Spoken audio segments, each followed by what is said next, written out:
Okay, so our guest speaker today is Andrew. He's going to speak about things. Go, you have the floor, Andrew. It's Awesome. asking for consent. What to say? No, it was the Zoom thing. Oh, how's everyone doing today? Pretty good. Good. Doing all right. Little damp. It's my birthday today. Hey, happy birthday, Seth. Happy birthday, Seth. Thanks. There you go. Means nothing. Well, I'm on my day one of my couple days off here, and it was Cassie asked me to chat with you guys. So talk to me, guys, where you guys are at with the broadcast program and what you guys are looking to get out of this. I'm going to alphabetical order here, round table. Oh, well, I'm just starting out, really. Like, this is, for the most part, entirely new to me. I've known for a while this is what I wanted to do with my career, but it's the first chance I've had to like really get into it. And I'm actually in just I'm in the FIT's graduate program for meteorology. Some of the people were excited that I thought I could do broadcasting. Some of them aren't so excited because they wanted me to do research instead, but This is what I want to do. So I'm excited to get kind of tips and tricks and stuff and start getting into it. Okay. Anybody else? Yeah, so I just graduated from community college and I'm transferring over to FIT for meteorology. I'm not particularly interested in broadcast meteorology, but I would really like to expand my knowledge in the field. And, broadcast meteorology is something that I do want to learn about. Gotcha. Well, I can tell you for me, broadcast is kind of where I always want. Well, that's a lie. I wanted to go into aviation meteorology or broadcast. And after my first semester at FIT in aviation, I switched to meteorology with a minor in communications because we really didn't have the broadcast program. We didn't have access to the green screen and stuff like that you guys have at WFIT. And so the way I had to do it and the way almost Anna had to do it and a few others is we kind of had to find our own way. And so through me is what I did is I ended up getting an assignment from Dr. Edwards. I don't know if you're familiar with her. She gave me an assignment to talk to somebody in my field about how to get to where I wanted to go. And I ended up meeting with a gentleman, Tony Minofi at Wesh in Orlando. And he offered me an internship. So no matter what you guys are doing, whether it's broadcast, research, operational meteorology, emergency management, you name it, you got to find those internships, guys. And I know Dr. L can help you with some of that stuff if it's more research-based and that kind of thing.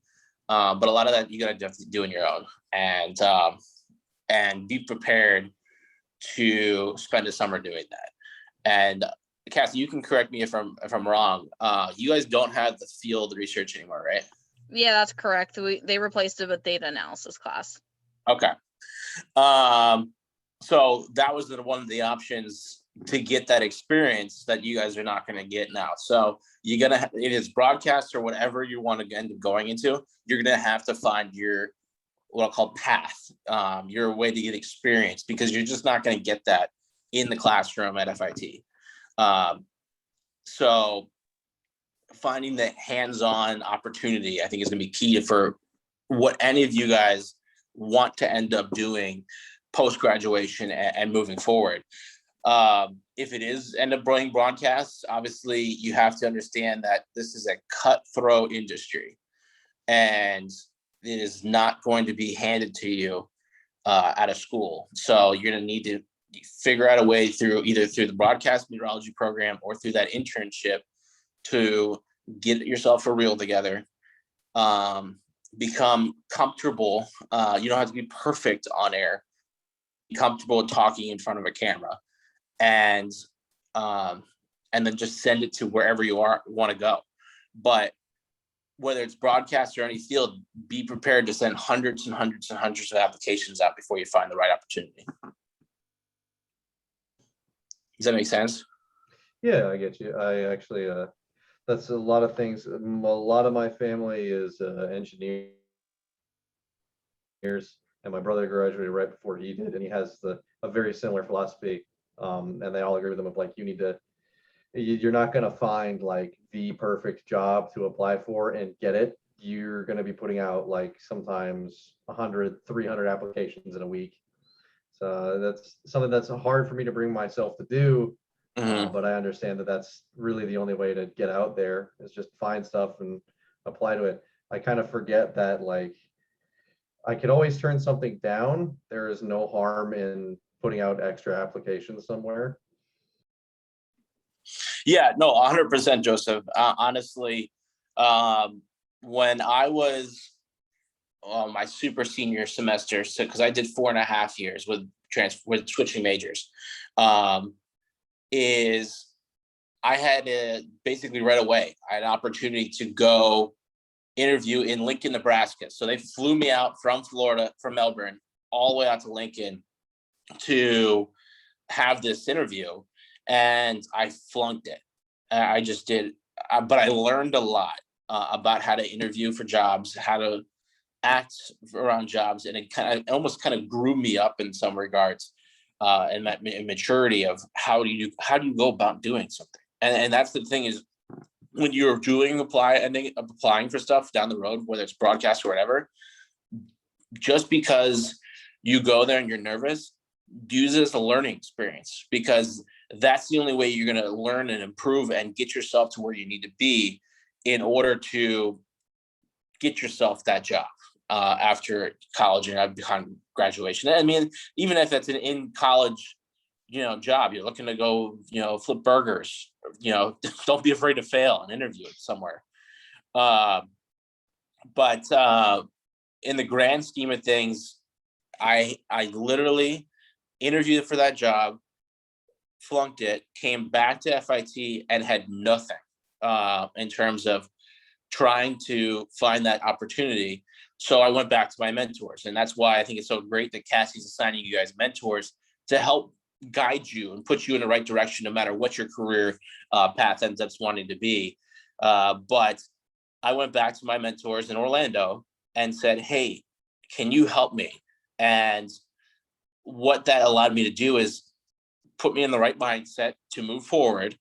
But it also allowed me to have a game plan established. And what I ended up doing is I went in January of 2016. I went back to home to Jersey, lived back with my parents for a few months, ended up scoring a gig part-time in New York City, working weather graphics for Good Morning America and World News Tonight. Out of that sparked my first opportunity on air. But this whole time I was applying for on-air opportunities. So, but it doesn't, everyone's going to have their own path. And my point is just because you graduate, you don't have an opportunity right away, doesn't mean you're not going to have an opportunity a month or 2 months or 3 months down the road. Does that make sense?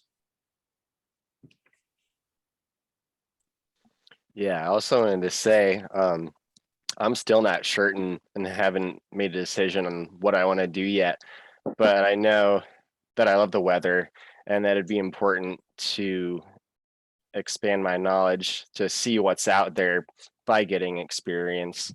So that's what I've been doing this summer, is looking for internships and planning on them for other summers.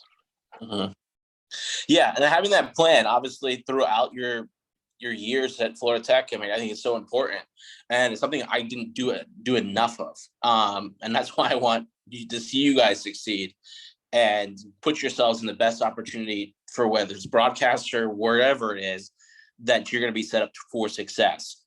Now, I will stress again, broadcast is a cutthroat industry. I mean, it sounds really superficial, but it's looks to play a lot into it.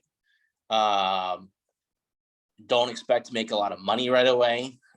I mean, I can tell you right now, the starting salary in broadcast, starting out, you're looking at somewhere between 20 and 25,000 a year. I mean, that's nothing in the grand scheme of things of how much you guys are paying for school.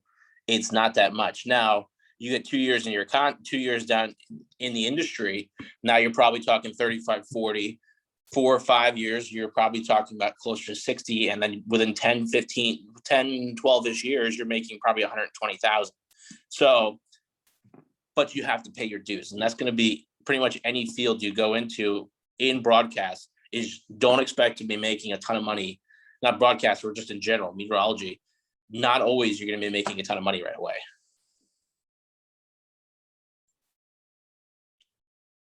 I know it kind of humbles everybody here.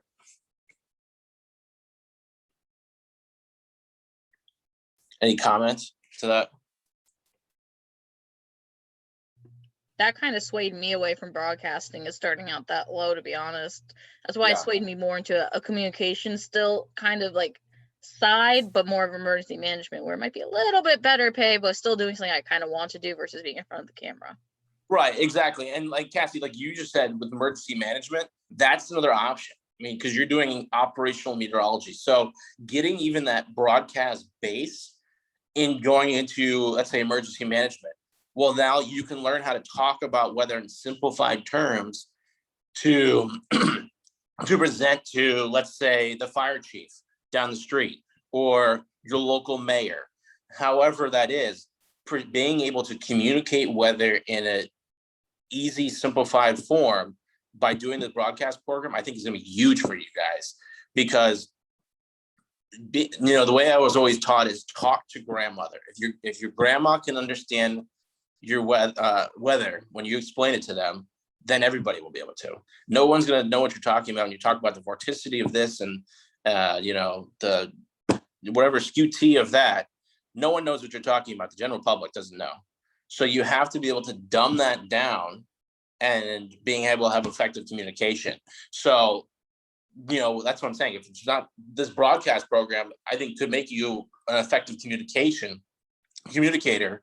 and allow you to succeed in any position you want to go into, whether it be research, broadcast, emergency management, you name it in the field of meteorology.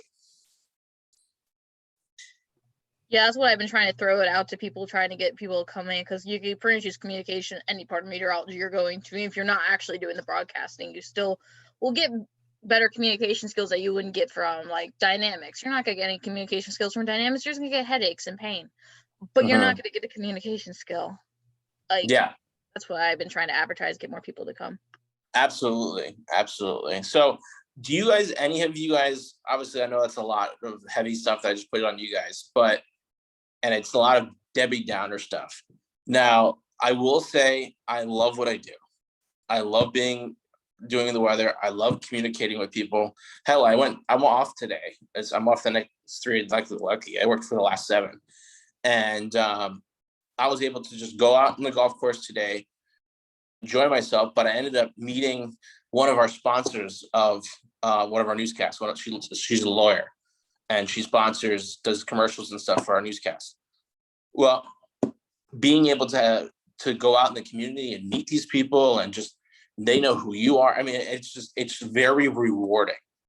And that's the big thing. So I may say that, it always sounds doom and gloom and this and that, but it is honestly when I go to work, I'm not working. I'm going to go have fun. It's playtime for me. It's such an honor to be able to be doing what I love, my hobby, as my career. And I think I'm very lucky to have that because there's so many people, even my parents, they say to me still, I don't know what I want to do when I grow up. And I'm luckily, or at least right now, I'm doing what I want to do when I grow up. So, I think that's the big key takeaway is whether it's broadcast or wherever you guys go upon graduation, that you're doing something that you enjoy. And if you're doing something you enjoy, then you're not doing it wrong. Does that make sense? Comments from the peanut gallery?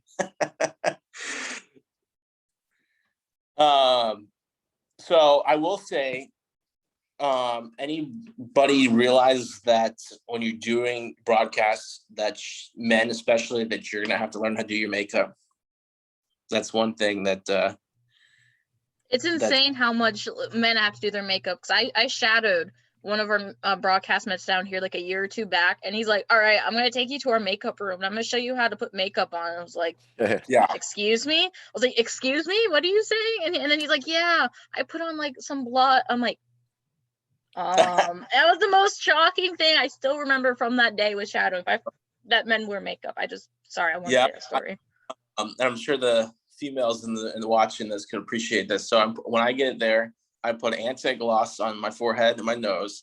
I put concealer, anti-green, like the anti-red, excuse me, it's like green stuff underneath my eyes.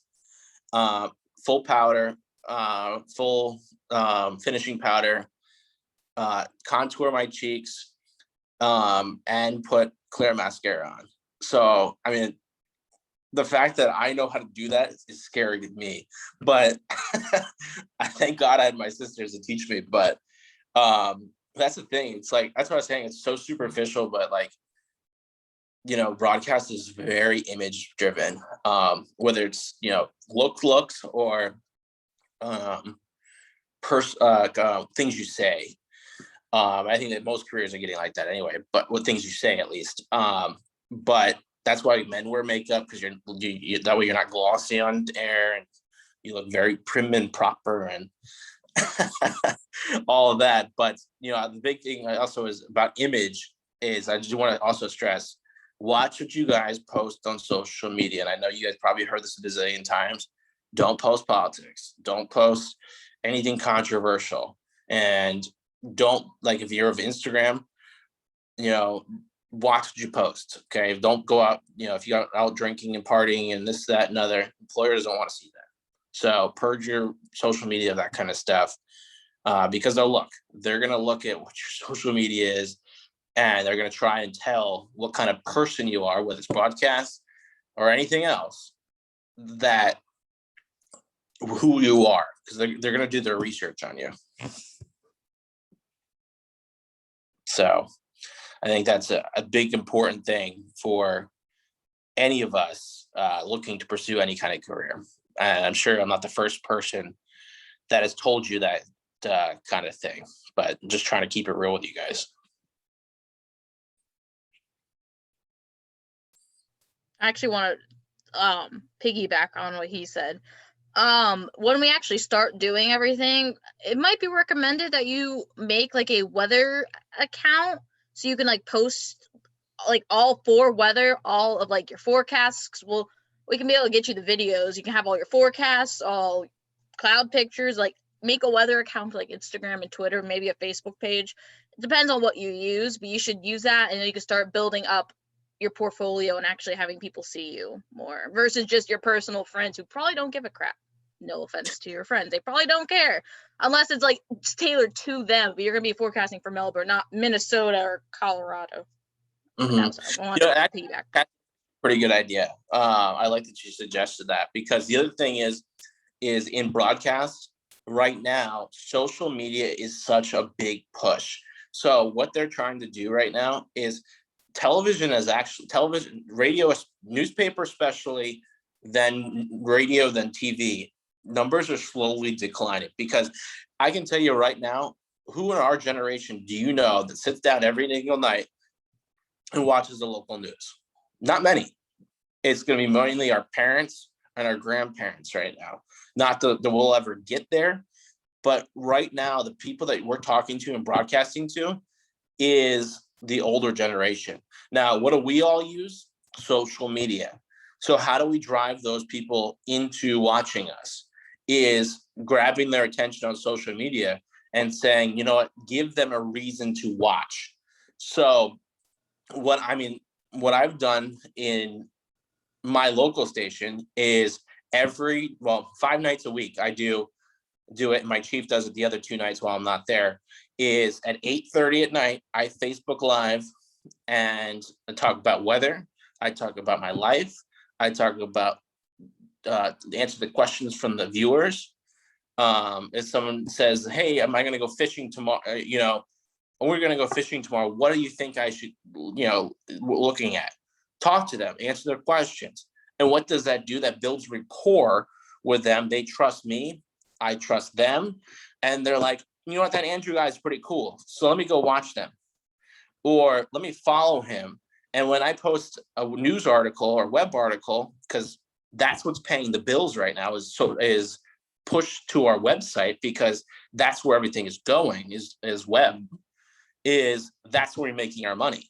So having that social media followers and posting and talking to viewers, they're going to look to you as a source for information. And you get clicks on your Facebook page, you get clicks on the website. That's going to pay the bills that you get paid, so you can put food on your table. That's where everything's going. So I think that's great, Cassie, that you suggest that they get their weather page and start talking weather. And it could be not even Melbourne. Let's say you want to look at Blanca there out in the Pacific, post it. If you're doing a forecast, post it. You think it's going to, flooding rain in, let's say, Albuquerque, post it. Have fun. You guys are all going to school to be meteorologists. This is your opportunity to be a meteorologist.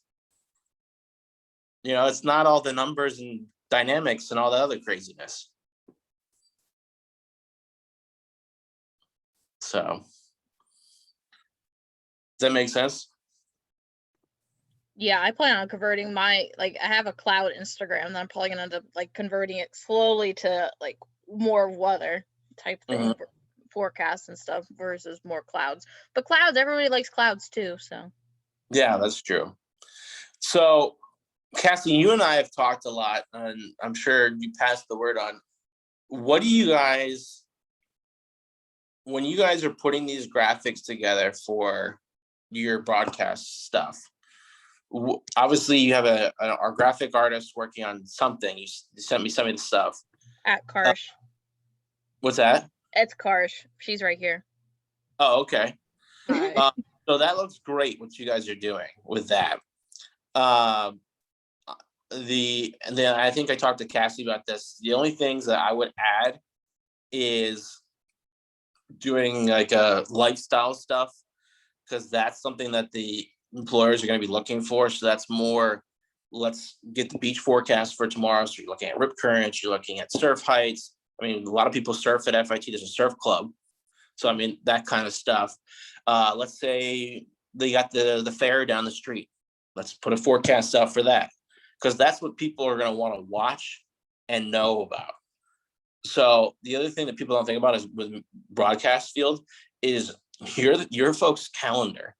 So you put, let's say there's a big football game, or FIT isn't football anymore, but there's a big soccer game on campus this week. Well, put that on your 7-day. Make it graphic just particular for that, because that's what people don't know what's going on around them unless you tell them. I was muted. I actually wanted to show you because Karsh did make that. We took your advice. Here we have one for sports. Perfect. We have one for the Botans of Florida Tech one. We have these ready for severe weather, 2 different types. Awesome. I think there's a beach one somewhere. Yeah. Did you guys figure out the KMLs? No, not yet. I have not figured that out. Okay. Oh, here's the beach forecast. Perfect. Harsh made those. I wanted to actually show you, so that worked out. That looks awesome. So that's great that you guys are thinking like that, because that's going to set you apart from other applicants for a broadcast job.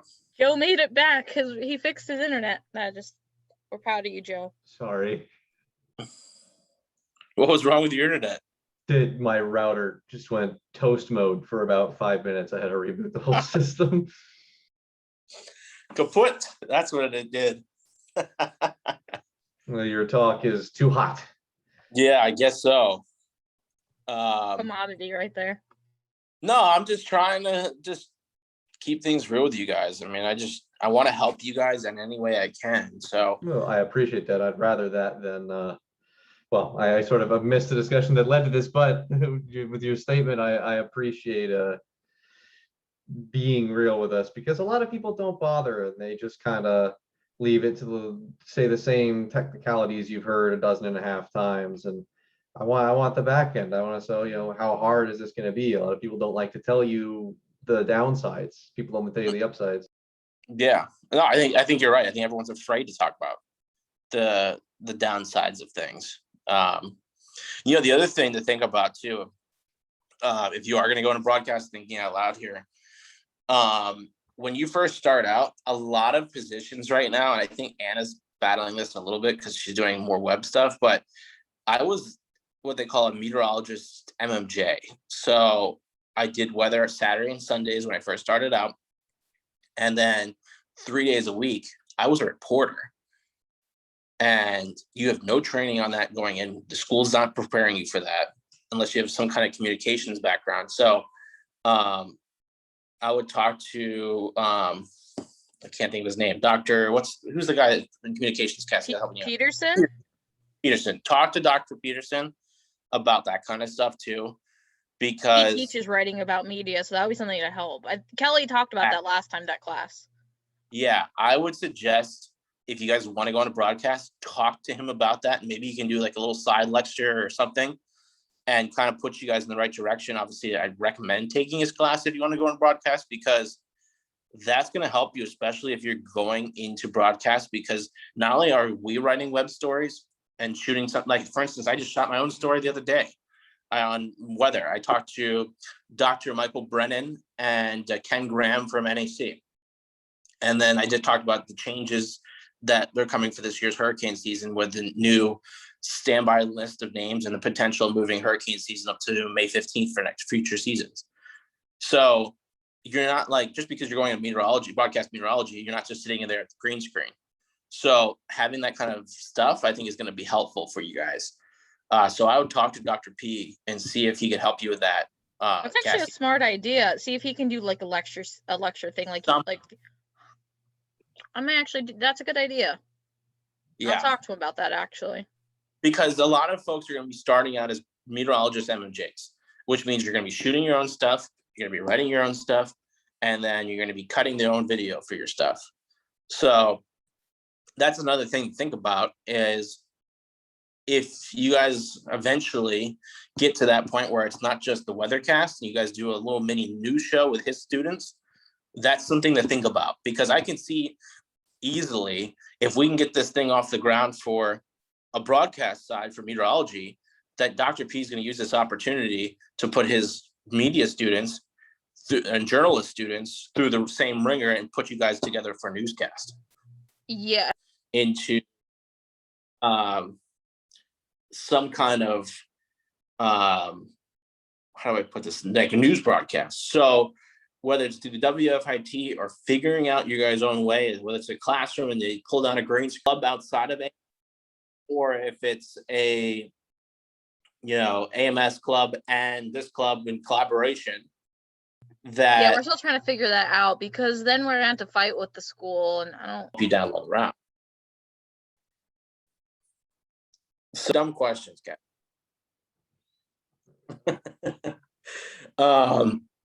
But yeah, I mean, that's what I would do. I would literally talk to him, see what he can help you with in that regard. Obviously, keep working with those folks and see what you guys can do and work it out.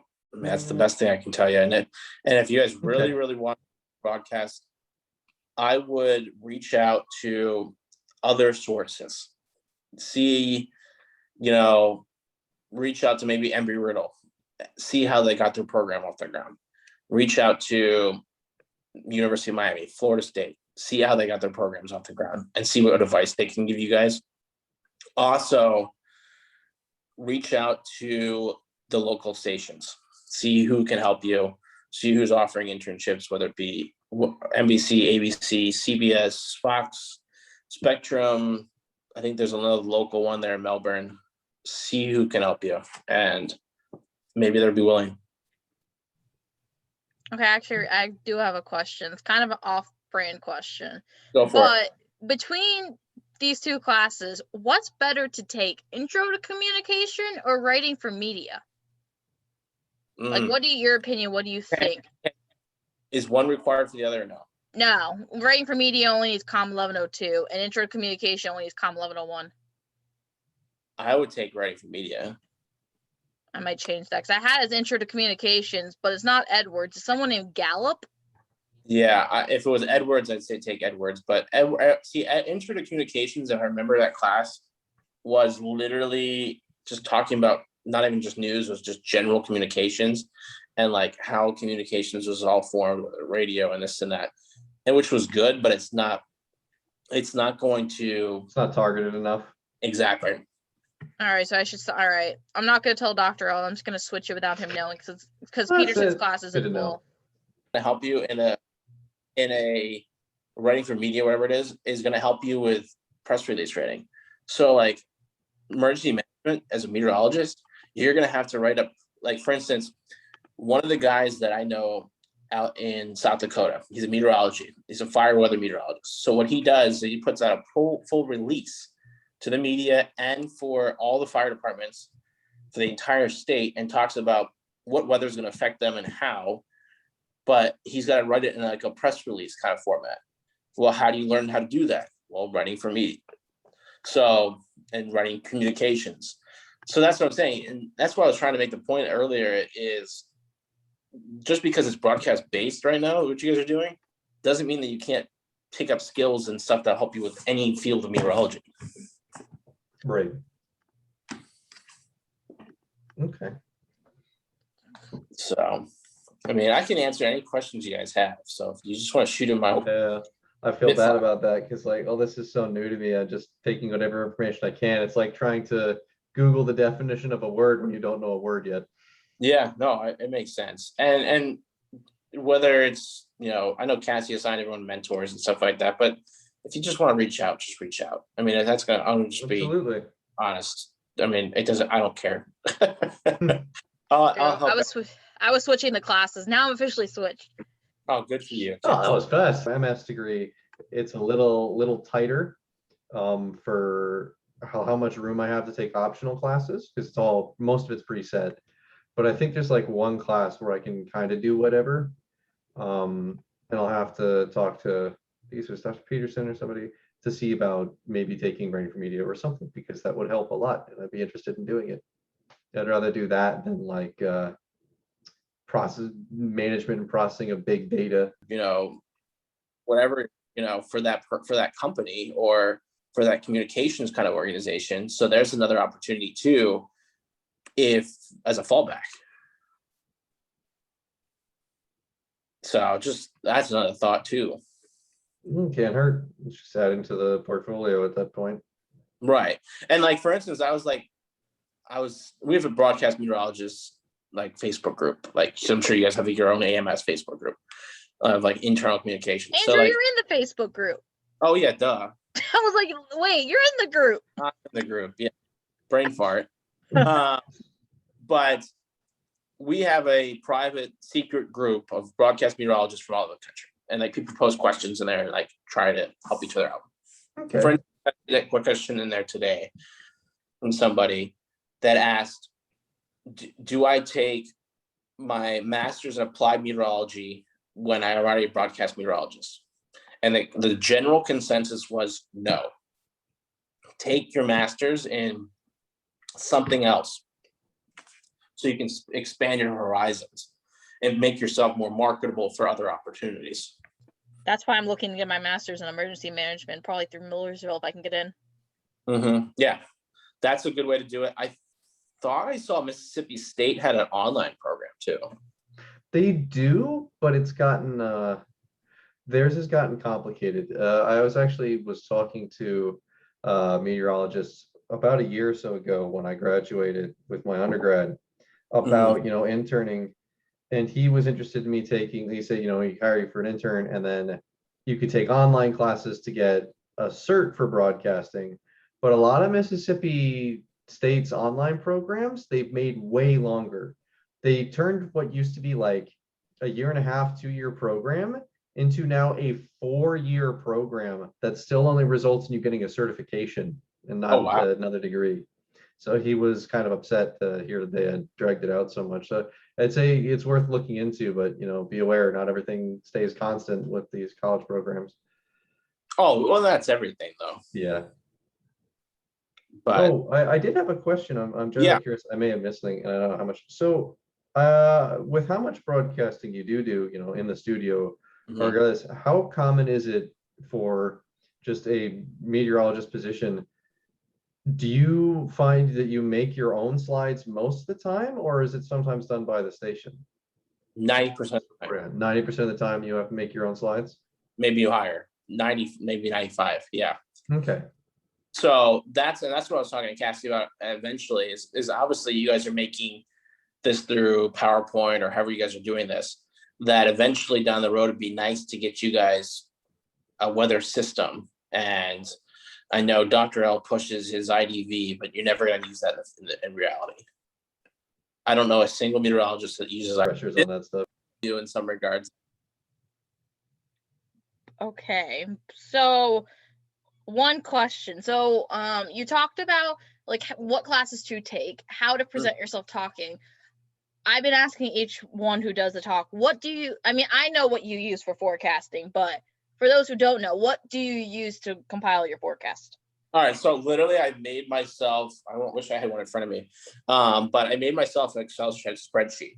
And literally I have tonight, Monday, Tuesday, Wednesday, Thursday, whatever the next 7 days is, including the tonight.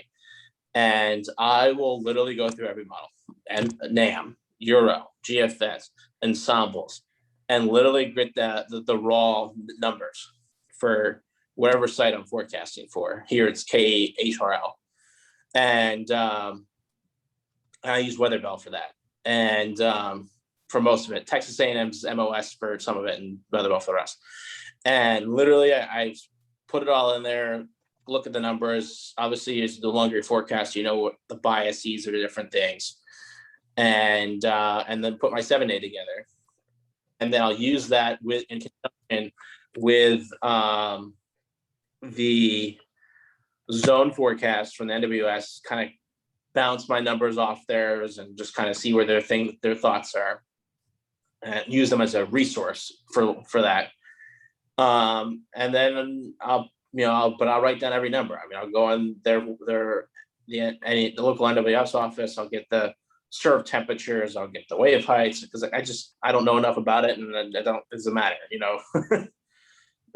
but I'm just literally compiling all that information into a spreadsheet that I print out and just fill out with paper every single day. And then that paper gets handed off to the next meteorologist, and they do their own, and they look at your numbers and compare them to their numbers and kind of move it on from there. But a lot of models. I'm gonna have to write some of these down. This is the Weather Bell thing I need to put down, and then pay for it, but the Texas one. Weather Bell's a paid site, but right. Honestly, if you guys did it as a club, it wouldn't be that expensive. Okay, noted. What was the other one model you said you used? Texas something? Texas, and if you just type in Texas A&M MOS in Google, okay, all right. And that gives model output statistics for the NAM and the GFS. Okay. Okay. It's been very. I'm getting a lot of information now. It's nice to hear some insider stuff. Unfortunately, I don't know if I'll miss anything else, but I do have to go. So I will hopefully say again. Right here. I said, nice to meet you. Thanks for. Yeah, I hope I'll see you all again, and I'll looking forward to maybe reaching out to you as the summer goes on and as this program goes forth. Yeah, I really appreciate Cassie for getting this all set up, and you for being here to talk to us. It's no problem at all. No one else is. So it's nice to have you. I'll be seeing you all later. Take care. You too. And then there was 5. The 5. V5. Okay, so that's forecast. You went over do you have any advice for when you're on the camera? We talked about like kind of like communication in general, but do you have any advice of like how you talk, what you say? Like I know the grandma thing you talked about, but like how do you Yeah. present yourself in a way that's professional when you're maybe nervous and that type thing? Well, you have to breathe. You have to breathe. I mean, that's the number one thing because I don't need anybody fainting on air. But literally, you just, when I do the weather, it's literally my 2 anchors and me in the room. That's it. So I don't really have anybody. I'm not like in front of a big audience talking. Now, I know I'm talking in front of millions of people. Yeah. But, in the beginning, it's funny looking back, my pitch of my voice, because I was nervous, was like super high. And now as the experience with it, it's just like talking to you right now. And that's the thing is you have to almost think of it as, don't be stiff. And I know it's hard to say that in the beginning, but just relax, have fun up there. And you know what you're talking about. So trust that you know what you're talking about. And just go up there and have a conversation, with just pick a random person that you want to have it, you want on the other side of that camera. It could be your crush, it could be your, best friend, whoever you want to be talking to on the other side of the camera, have that conversation with them. Same tone, same everything. So do you have like a news voice? Because Kelly was telling us about how there's like quote unquote a news voice. Do you have a news voice? I mean, I think I do, but I don't know. It's one of those.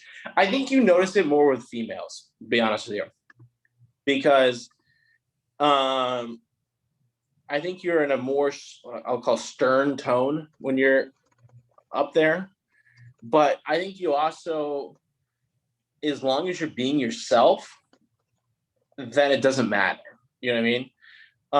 But I mean, there's certain people that I know have a really deep voice, or they have a really high pitched voice, and they try to like finagle their voice into something that's more easily understandable. But if your regular tone is easily understandable, then it doesn't matter.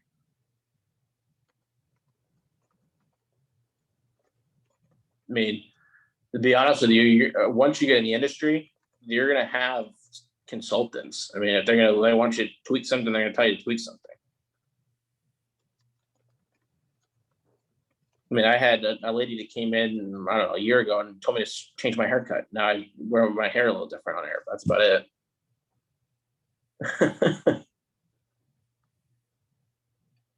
I see. Yeah, they told me no faux hawk.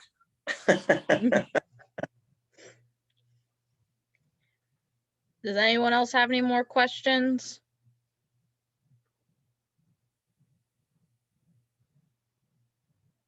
Comments, concerns, hallucinations, as Dr. L would say. That's what he always says.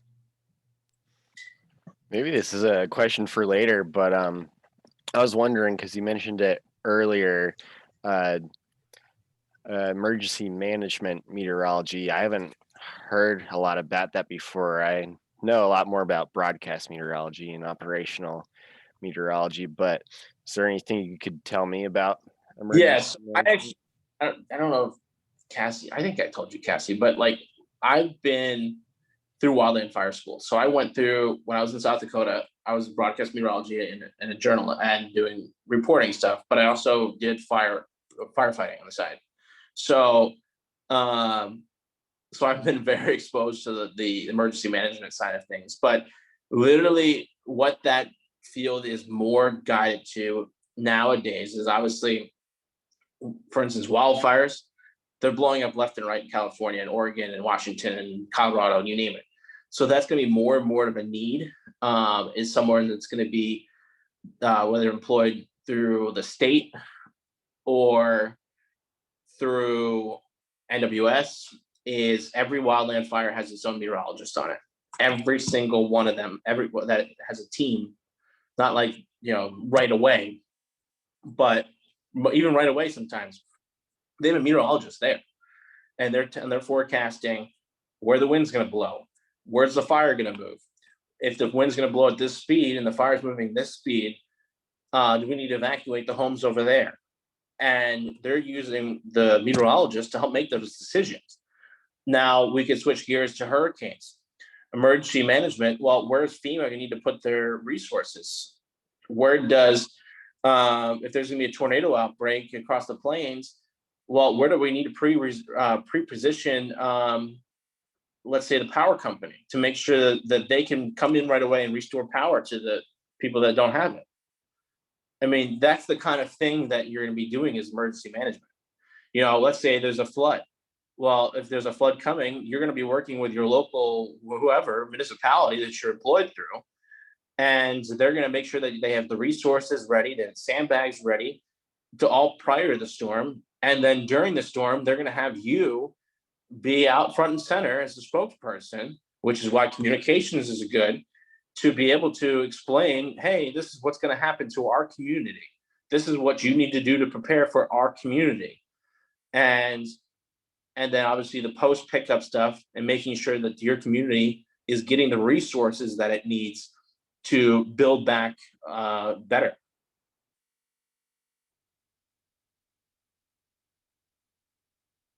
Also, I'm not trying to, well, I am piggybacking a little bit. The research, the research I'm doing this summer is actually in emergency management, kind of, with Columbia, that they're looking at the meteorology, because there's also a way to connect the meteorology in emergency management, like natural disasters, big disasters, and connecting with like socioeconomic, because like I'm looking at trying to make like a research plan of sorts to try to connect like natural disasters if there's an increase in conflict, like armed conflict. So that's what I'm actually doing this summer, is with that. And my mentor actually works for the Red Cross. He got his meteorology degree at, I think, Western Kentucky, I want to say, but I forgot. But he has his bachelor's in meteorology, and he's like the only meteorologist there. They actually need the meteorologist to know what's going on with these natural disasters, using long-term forecasts like El Nino, La Nina, MJO, all of that, to see when a natural disaster may happen, if there's going to be an uptick in violence for like supply and demand effects. Yeah, that's all important. Stuff like that. No, I 100% agree, Cassie. That's another field. Absolutely. And that's huge. It's very interesting. I haven't started yet, but like it's been very interesting hearing what I'm going to be doing. Yeah. I mean, that's real cool. So hopefully that answers your question, Gabe. Oh yeah, absolutely. Anyone else have any more questions? Should I tell him about my research? Yeah, you should. Well, yeah, let's hear his research. All right. So a couple of my buddies in the field of broadcast, we became friendly with a gentleman named Gary Bezak. He's a chief meteorologist out in Kansas City. And he published a paper back in 2018, and we are now piggybacking on his research and expanding it to outside of Kansas City. And basically what he established through his research is, and it sounds crazy that anything you've learned in school and from meteorology, is literally when the sun goes down in the Arctic for the 45, 50 days or whatever it is every year, that's where the weather pattern for the entire year sets up for the mid-latitudes. So obviously you still have your AO, your MGO, your PNA, all that stuff is going on around the mid-latitudes, but that's not in the mid-latitudes itself. And so what this is showing is literally that cycle of 45-ish days, and this year's 47. It changes slightly every year, but that 45-ish days repeats and repeats and repeats. So like for instance, we're looking at the tropics right now for something maybe forming up on somewhere between the 10th and the 12th. I don't know if you saw that in long-term GFS and the Euro now. And actually NOAA just put out their 2-week marine forecast or whatever it is. And they put a little cone in there and said, oh, look for tropical development there. Well, that was a storm system that we were tracking back in October 19 of 20, literally coming back around. And we've been watching it coming back around and around and around. And like Zeta, Eta, Delta, Gamma are coming back around because there's post October 11th. So for instance, gamma is coming back around a week after this 1019 system. So, and we're now seeing this in the models. And for instance, here's another example. I live in Texas. We had a cold spell right around Christmas. Well, 45 days later was the big Texas freeze, all in that same time frame. Well, fast forward to a week or so ago, we're now in that same part of the cycle, and we're getting severe weather from the same frontal boundaries that triggered the freeze, just a little different. So now we're trying to figure out the seasonal differences, and that has more to do with the NGO, AO, and all the other stuff playing a factor into how far deep the penetration is, how further things are a little bit further north, and how that all plays out. But it's all panning out, which is pretty incredible.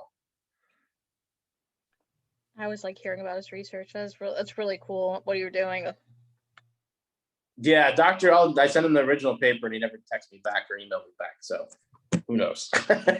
He's not the best at answering. And I'm trying to bring now and get her observation data from West Virginia and see how it plays out there. So right now we have Kansas City, Orlando, Harlingen, Brownsville, Texas. We have Savannah, Georgia, and New Orleans. So getting observations pretty much for all over. And it's pretty cool. That is awesome. So, but the trick here is going to be this coming October when the cycle stops this year and the new one begins, because you're not going to know what the year's going to bring until you have that first 45. And then really, you're not going to know until you have that first 90 days, because once you have the you think you get the cycle, and then you have to confirm you got the cycle, and then you can move forward. So it's very interesting, because like right now we're tracking this Baja low. It's about to come across Texas, bring us a ton of rain. Well, I wrote this down in my forecast 3 months ago that it was going to be rainy and wet this time. 3 months ago, based off this. That's insane. It's incredible. And then we confirmed it 2.5, 3 weeks ago using the Bering Strait rule, which I don't know if they really teach you guys at FIT either, which is systems that form in the Bering Sea. You superimpose the map of the United States. And there's ways to get this without you drawing a map there. Literally 2.5, 3 weeks later, it's on the East Coast. So that's what AccuWeather is using for their 45-day long-term forecast, if you didn't know. That makes sense now. I was wondering what they were doing. They're using Bering Strait rule. And there's a lot written up on that if you just Google Bering Strait rule.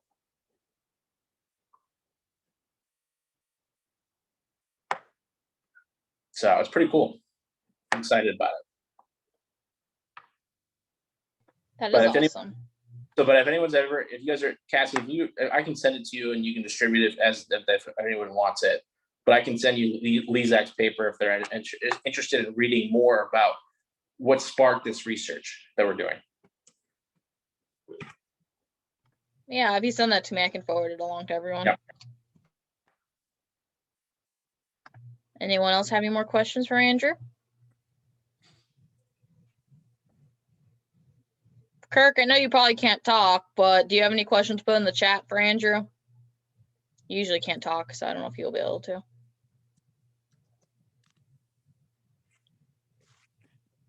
I'm seeing if he's alive. Kirk. Oh, nope, he's good. Okay. I was just making sure you're alive, Kirk. I know you can't turn your mic on, but we're just making sure you're there. Oh, you like I have my varsity letter from college on. Oh my God, you do. I did not notice that. Yeah. Wow. I did not notice that. I like it. Okay, so Kirk doesn't. Karsh, do you have anything? Gabe, anything else? Karsh is good. Gabe's good. All right. So I guess we'll just wrap it up then.